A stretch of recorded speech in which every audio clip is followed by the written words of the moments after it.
Doki Doki Switcheroo is a Doki Doki Literature Club fan mod that is not affiliated in any way with Team Salvato. It is designed to be played only after the official game has been completed and contains spoilers to the official game. Game files for Doki Doki Literature Club are credited to this mod and can be downloaded for free at that place or on Steam. By playing Doki Doki Switcheroo, you agree that you have completed Doki Doki Literature Club and accept any spoilers contained within. I agree! What's up? It's Hallie, and welcome to Switcheroo. This game is an unofficial fan game, unaffiliated with Team Salvato. Well, we've got a Discord button. I'm not gonna click it. Here we go. This is it. It's DDLC with guys, except apparently it's a little more to it than that.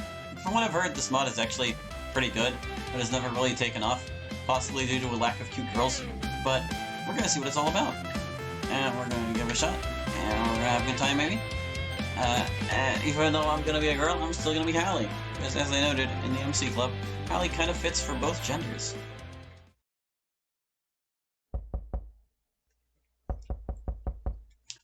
I wake up to the sound of rhythmic pounding on my bedroom door. Hey, Hallie! Wake up, dummy! We're gonna be late again! The voice belongs to Satori, my neighbor and best friend since we were children. You know, the kind of friend you do everything with and know everything about. Satori and I walk to school together every day.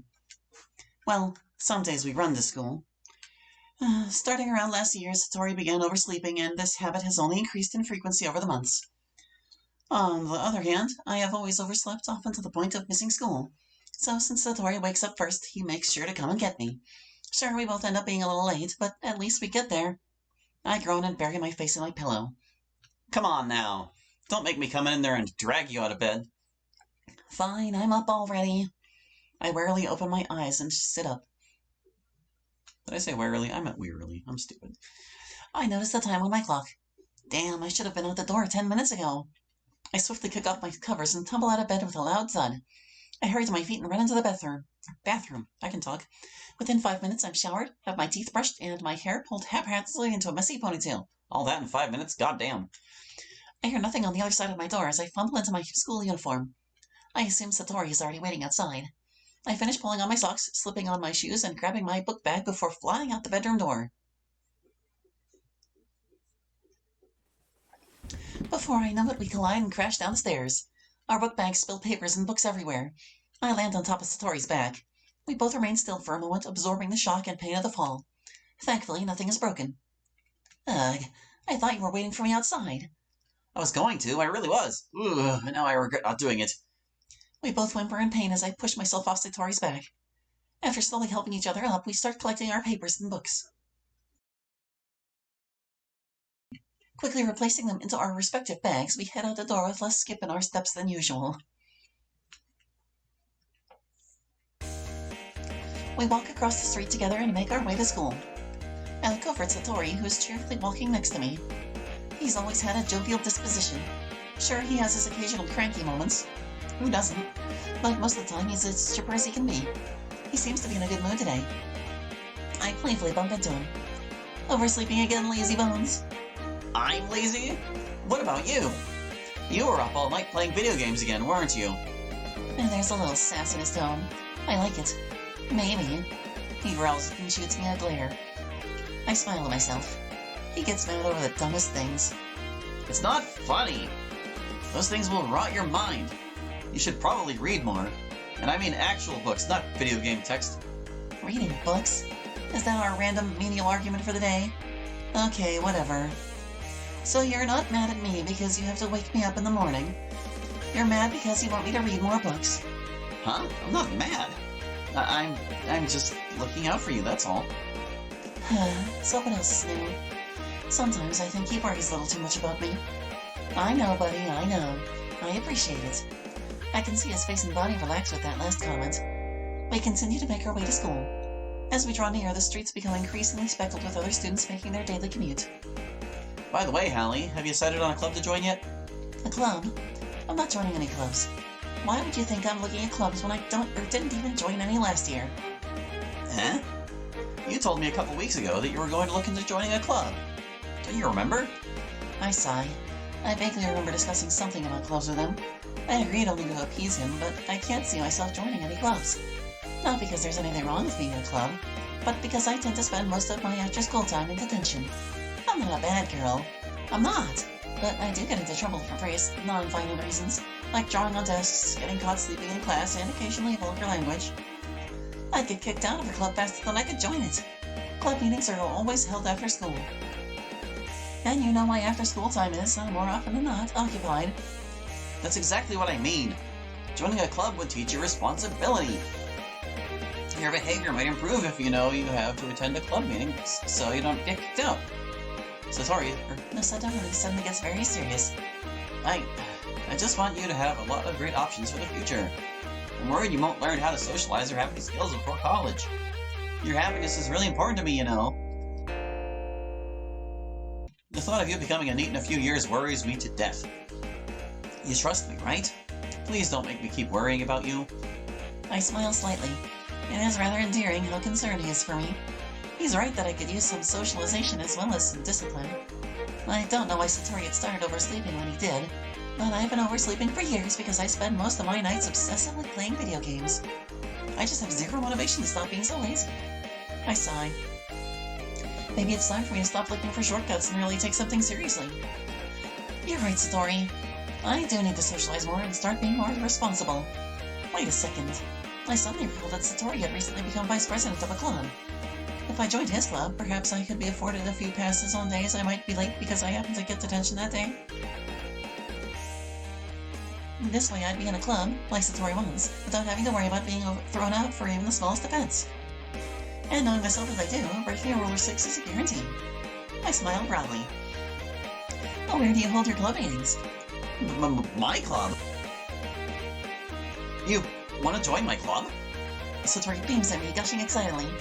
Well, it would certainly... No, me. This is gonna be real confusing, isn't it? Well, it would certainly be the first club I'd like to check out. You don't mind, do you? No, not at all.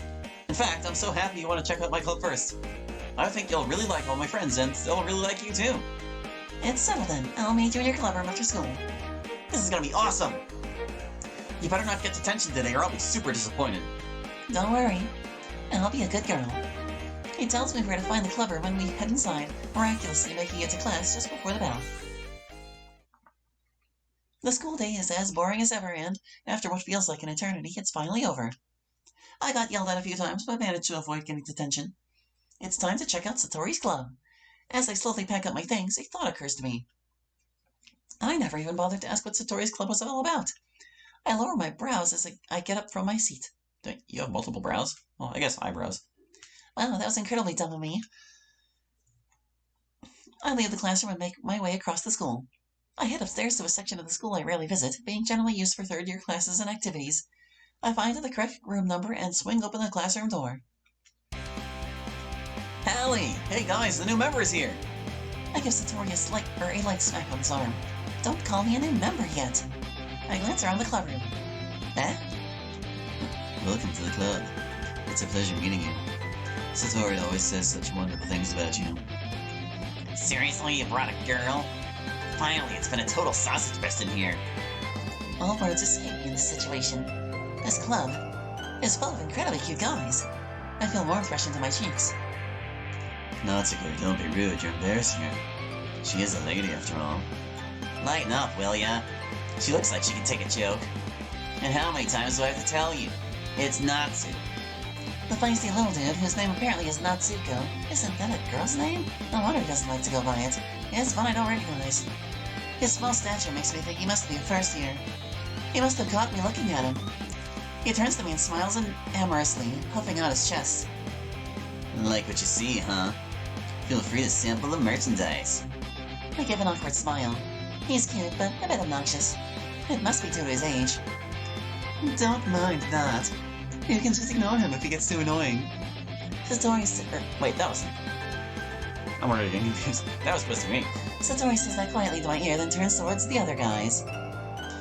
This is Natsuko, always full of energy. And this is Yuri, he's the smartest one in the club. That's a kind thing to say, Satori, but it's a little embarrassing. Yuri, who appears comparatively more mature and timid than Natsuko and Satori, seems to have a hard time looking directly at me. He must be a shy guy. Well, it's nice to meet both of you. Well now, what have we got here? Hello, Hallie. Long time no see. Ah, crap. Huh? It sounds like you already know, Mateo. Yes, we've spoken a time or two. Isn't that right, Hallie? Mateo smiles arrogantly. Ugh, I do know him. Well, we're not friends, but we were in the same class last year. He was always unbelievably arrogant. I wonder if his attitude has changed at all. Hey, Mateo. He chuckles. I'm actually surprised to see you here. This is just a quick visit, yes? Surely you're somewhere else to be right now. Yep, still as douchey as ever. He's always looks down on me like I'm some kind of idiot. Okay, fine, he's really smart. No need to be a jerk about it. I'm sure his behavior is the direct result of how he's treated. Everyone acts like he's a prince who can do no wrong. This is likely due to his looks. He may be a colossal ass, but I'd be lying if I said he wasn't a stunning specimen. Being so smart, handsome, and athletic, it's easy to see why he thinks he's out of everyone's league. I invited her, Mateo. She's looking into possibly joining us. Joining us? How curious. What made you consider our club, Hallie? I hesitate. I can't very well be honest about my original motive, which was essentially to shut Satori up. Well, I haven't joined any clubs yet, and Satori seems to really like this one, so... How amusing. But I must warn you, this club isn't for the faint of heart. At least, not as long as I'm in charge. Oh, goody. He's the club president. Just my luck. So, you started this club? Indeed. Kind of unique use of your time, isn't it? I mean, you're a popular guy. You could probably be on the board of any of the major clubs. This is true, but to be perfectly honest, I can't stand the politics around the major clubs. It feels like nothing but arguing about the budget and publicity and how to prepare for events. I'd much rather take something I'm personally enjoying and make something special out of it. Starting a new club sounds like a lot of hard work, though. You could put it that way. Not many people are interested in putting out the effort to start something new. Especially when it's about something that doesn't grab your attention. You have to work hard to convince people that you're both fun and worthwhile. But it makes school events like the festival far more important. So you guys are the only members so far? It's a shame, isn't it? It turns out it's much harder to convince people that literature's fun and worthwhile than I thought it would be. Even if I'm the one promoting it. Dread washes over me. This is a literature club? Yes. I try to hide the horror from my face.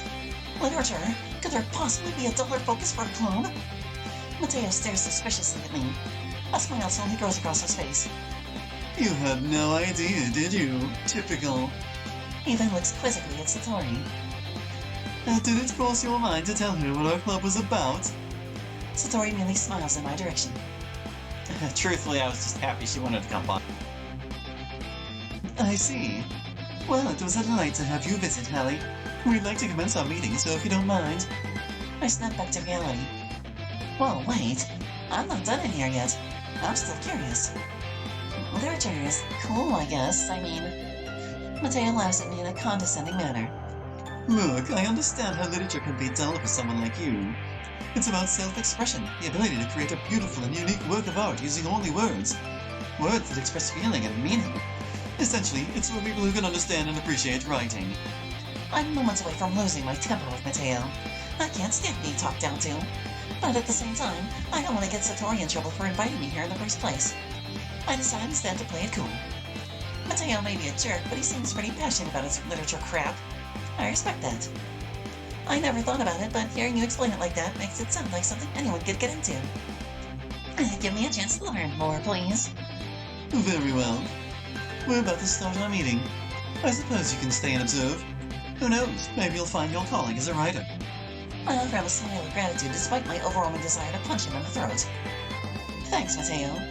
I'll pay attention and take this meeting seriously. And while we're at it, I'll make some tea. Yuri goes to the closet to fetch a tea set. I join the others. They have formed a table by pushing a bunch of desks together. There's an open seat next to Mateo and one next to Satori. Of course, I take the seat next to Satori. Yuri returns with the tea set and places a cup in front of each of us. You keep a whole seat in the classroom? The teacher gave us permission. Besides, doesn't a hot cup of tea help you enjoy a good book? I guess. Yuri smiles sadly. Not much of a reader, I suppose. Well, that can change. What am I saying? Considering I haven't read anything of substance in months, I try hard to grasp at anything that we can relate to on an intellectual level. At this point, Yuri might as well be having a conversation with a rock. Suggesting her reading level has hit rock bottom, Yuri? I'm tempted to agree with you. That's not... Embarrassed, Yuri looks away. Mateo seems to have enjoyed the unintentional implication of my illiteracy. I'm sorry if I insulted you. You're fine. I really should read more anyway.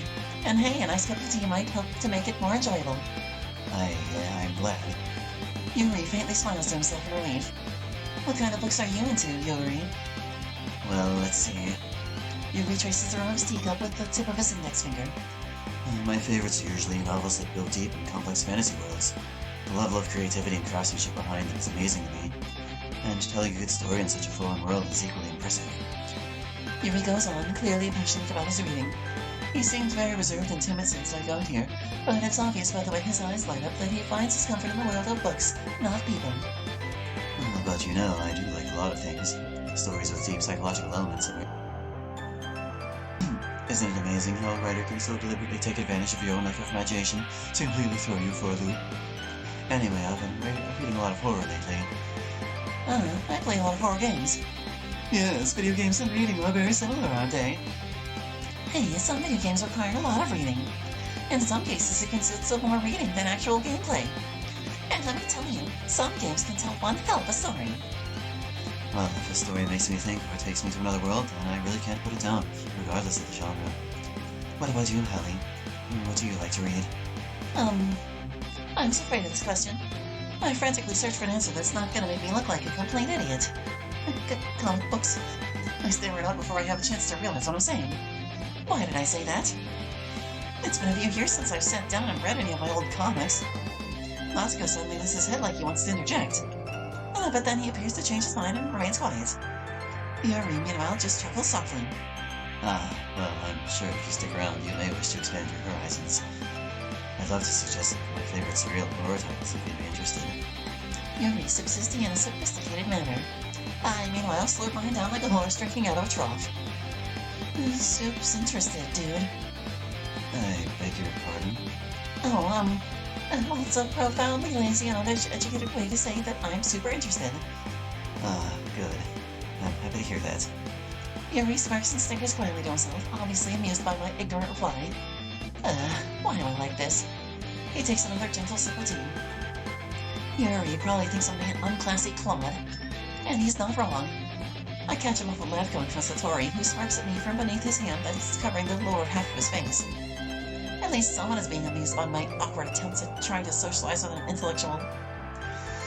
It gives Satori a sharp kick under the table in an attempt to silence his snickering. Ow! What the? Who just kicked me? My face burns up as I press it into my open palms. Satori sits next to me, snorting and wheezing, trying to hold in his laughter. I glare at him momentarily before looking apologetically at Natsuko. I'm sorry, Natsuko. I was aiming for this cackling hyena. I successfully land the second kick right on Satori's shin. It brings his giggling to a screeching halt. Natsuko's expression changes from confrontational to forgiving. No worries, babe. You can kick me anytime. His arrogance is sort of annoying, but at the same time, it surprisingly doesn't distract him much from his cuteness. Do you like horror books too, Natsu? Me? No way. I hate horror. Really, why is that? I just... Natsuko looks at me like he wants to say something. Who cares? I like scary stuff, alright? Jeez, I don't even like being in the same room as you your weird novels. Natsuko, you have a pretty big mouth for someone who keeps his comic book collection in the club room. Natsuko shoots a glare at Mateo. Hey, my comic books aren't going to be haunting anyone's dreams anytime soon. Besides, comics are literature too, you know. Swiftly defeated, Natsuko plops back in his seat, crossing his arms, stubbornly looking away. That's right. Childish things are more your style, aren't they, Natsuko? Natsuko instantly snaps his head back to Mateo. What? Where'd you get that idea? Well, aside from your little comic book and manga collection, you wrote something on a paper and left it here during the last club meeting. I believe it was a poem called... God, don't say it out loud! Yeah, don't read things that belong to you! Satori slides up to Natsuko's desk and drapes his arm over his shoulder. Don't get upset, Nat. Nothing wrong with liking kid stuff. I do not like kid stuff! Natsu, you write poems? Well, yeah, sometimes. Why? I think it's super impressive. I'd love to read your poetry sometime. Natsuko blushes and averts his eyes. I don't know. Not a very confident writer yet? I understand Natsuko's reluctance. Sharing one's writing takes more than just confidence. It's a very intimate exchange. You must be willing to open up to your readers, exposing your vulnerabilities and showing even the deepest reaches of your heart. Well, Yuri, it sounds like maybe you should set an example for Natsuko and share your own poetry. That way he'll be comfortable enough to share his. Yuri also blushes and turns away. Looks like Yuri feels the same way about sharing poems as Natsu. Oh man, I wanted to read everyone's poems.